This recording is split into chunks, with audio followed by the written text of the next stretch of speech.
So thank you for coming. First and foremost, I think it's appropriate to wish Coach Frank Solich a happy birthday.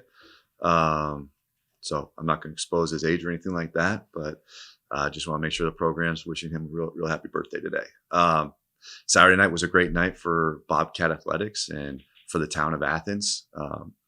We are very appreciative of all the fans that came out to watch our kids play and um, the energy that they had and the enthusiasm they had throughout the game, and obviously staying the entire time was awesome. And we hope to continue to see that same kind of crowd, and hopefully we were able to gain some new fans from across the border who appreciated the manner in which our kids play and how they approach the game. So it was a exciting time. Very appreciative of our staff and our players and the work they're putting into this program, into each other, and buying into the culture that we have. Yeah. What we got? Andrew Bobby at WAB. Obviously, Ohio State, number one team in the country, but they also have arguably the best two players in college football with Caleb Downs and Jeremiah Smith. Just what goes into preparing to deal with those two?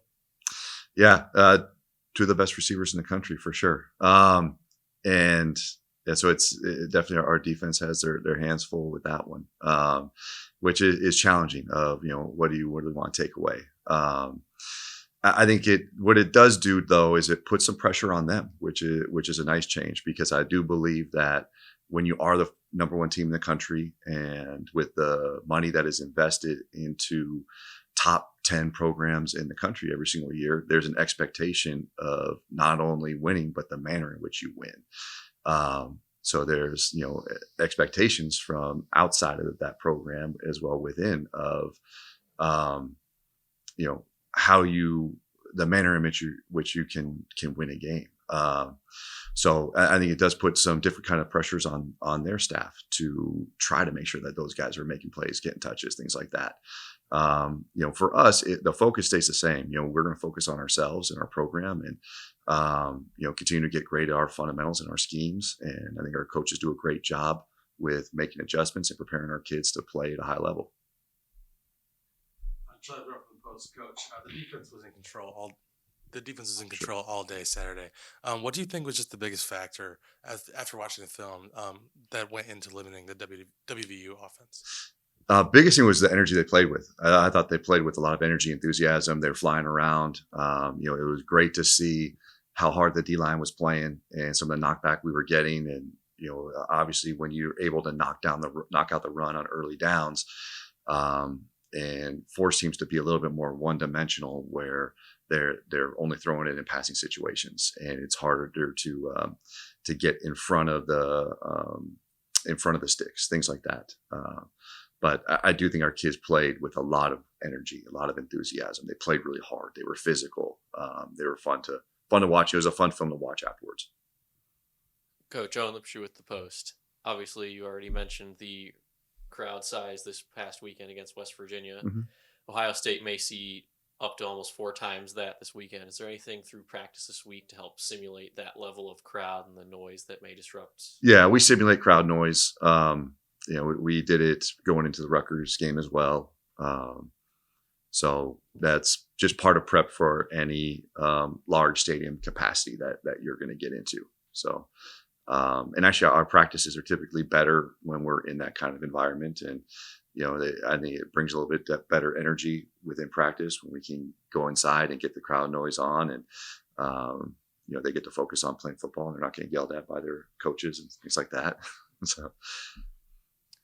Grant Key for WAB. I just saw a stat that Ohio State hasn't allowed a sack yet this year, and they've only allowed 2 tackles for loss. With Casey being out, I'll ask you what's going on with his injury too. How do you limit, since you might not be able to rely on getting those big tackles for loss, those big negative plays? How do you hold them to just chunks and limit the big play?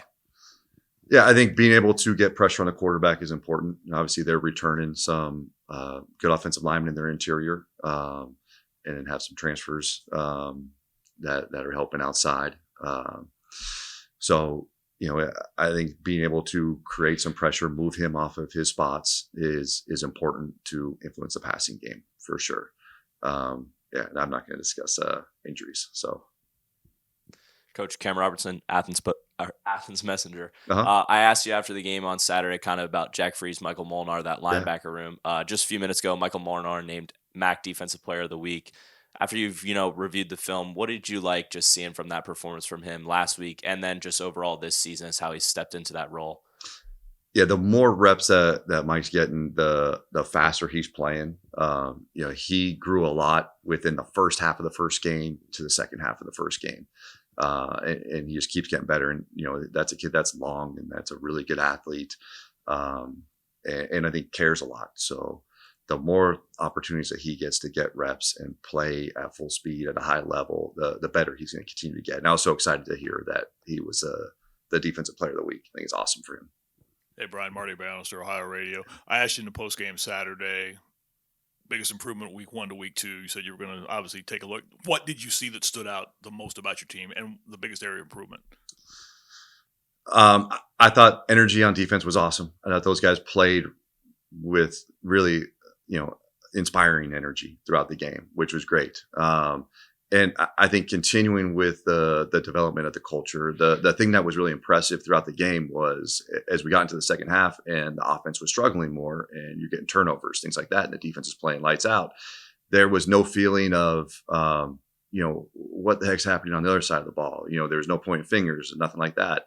Those guys just took the field with energy and were confident that they're going to get the ball right back and, believe that the offense would get things going at some point.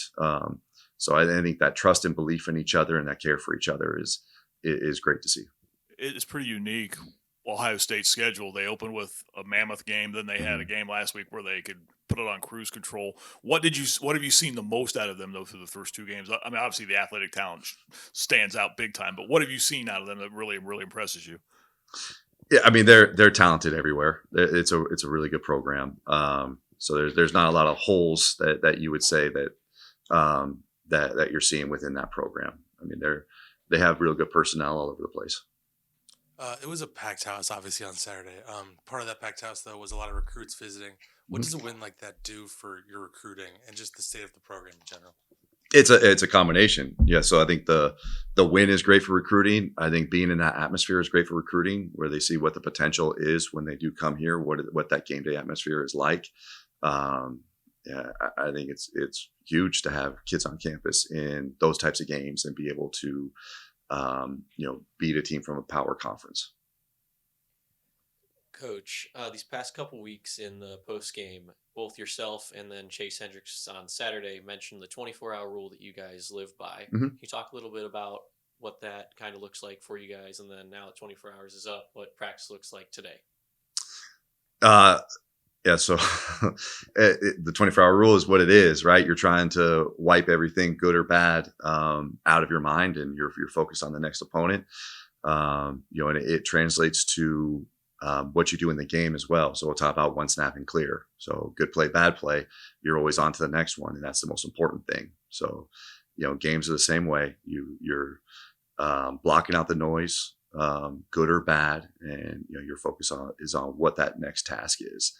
Our Monday practices are, usually about an hour practice. We go in helmets. We're at full speed. We're getting good reps, and we're installing the beginning of the game plan for the week and introducing what they're going to see from the opponent. And then we'll do a little bit of good on good with each other. The Grambling State press conference last week, their head coach had the viral soundbite. They said, we know what's going to happen. I'm going to assume that's not the way you guys are carrying yourselves going into this week, I imagine. No, that's not our approach. Our kids are extremely competitive. They're very confident.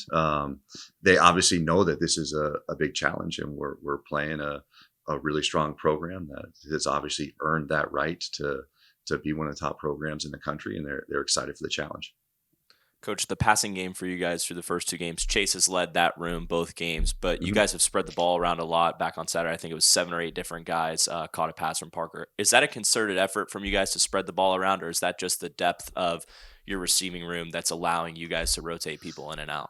It's the depth. Yeah, that's, I think, one of the great things for training camp early in the season, and it's helped those guys get better, is there's more competition there, and we feel more comfortable taking someone out of a game if they make a mistake or if something happens, and feel much more confident with what the twos can do when they do get in the game.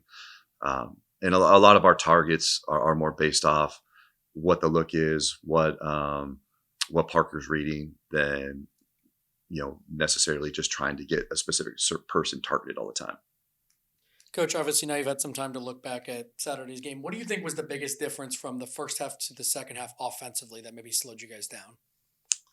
Yeah, they changed a little bit of what they were doing on defense. And there were some self-inflicted things. I didn't think we executed as well as we should. We had some penalties that set us back. And that was a game where you really wanted to stay ahead on first downs and get to some manageable third downs. And it kept them out of some of the junk that you might see in third and medium to long. So there's some times where we shot ourselves in the foot a little bit, whether it was execution or penalties, that put us in some bad spots.